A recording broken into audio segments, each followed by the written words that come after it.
TikTok অ্যাপে ২টা TikTok ID কিভাবে খুলবেন? এই ভিডিওতে আপনাদেরকে সম্পূর্ণ নতুন নিয়মে দেখিয়ে দেব।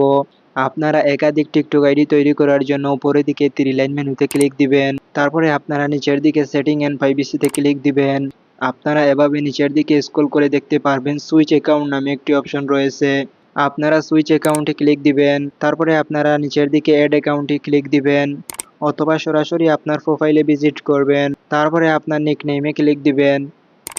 আপনারা দেখতে পারবেন আগের মতো এই অপশনগুলা চলে আসবে। আপনারা সরাসরি এড অ্যাকাউন্টে ক্লিক দিবেন। তারপরে আপনাদের মাঝে এরকম একটি পেজ ওপেন হবে। সো এখান থেকে আপনার টিকটক আইডি লগইন করে নিতে পারবেন।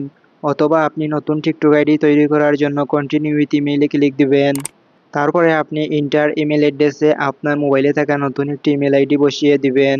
আপনার ইমেইল আইডি বসিয়ে নেওয়ার পরে নিচের দিকে কন্টিনিউতে ক্লিক দিবেন। তারপরে আপনারা দেখতে পারবেন ক্যারেট পাসওয়ার্ড। আপনারা এন্টার পাসওয়ার্ডে ক্লিক দিয়ে একটি পাসওয়ার্ড ক্রিয়েট করে নিবেন। ফার্স্টে আপনারা এভাবে কিছু নাম্বার এড করে নিবেন। তারপরে আপনারা বড় হাতের অক্ষর, ছোট হাতের অক্ষর এড করে নেওয়ার পরে আপনারা স্পেশাল ক্যারেক্টার দিয়ে একটি পাসওয়ার্ড ক্রিয়েট করে নিবেন। আপনার পাসওয়ার্ড ক্রিয়েট করে নেওয়ার পরে নিচের দিকে কন্টিনিউতে ক্লিক দিবেন।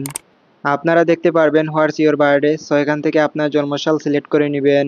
ফার্স্টে দেখতে পারবেন মাস, তারপরে দিন, তারপরে সাল। আপনার জন্মসাল বসিয়ে নেওয়ার পরে কন্টিনিউতে ক্লিক দিবেন। তারপরে আপনারা দেখতে পারবেন ক্যারেট নিকনেম। সো এখান থেকে আপনার নাম বসিয়ে দিবেন। আপনার নাম বসিয়ে নেওয়ার পরে কন্টিনিউতে ক্লিক দিবেন। ফাইনালি দেখতে পারলেন আমার নতুন টিকটক আইডি তৈরি হয়ে গেল। আপনার টিকটক আইডির প্রোফাইল পিকচার এড করার জন্য এডিট অপশনে ক্লিক দিবেন।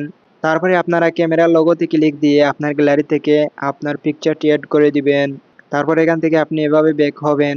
তারপরে আপনার নিকনেমে ক্লিক দিবেন এবং আপনারা নিচের দিকে দেখতে পারবেন আপনার নতুন টিকটক আইডি শো হচ্ছে এবং আপনার পুরাতন টিকটক আইডিও শো হচ্ছে এবং আপনি চাইলে আরও একাধিক আইডি তৈরি করে নিতে পারবেন অ্যাড অ্যাকাউন্টে ক্লিক দিয়ে।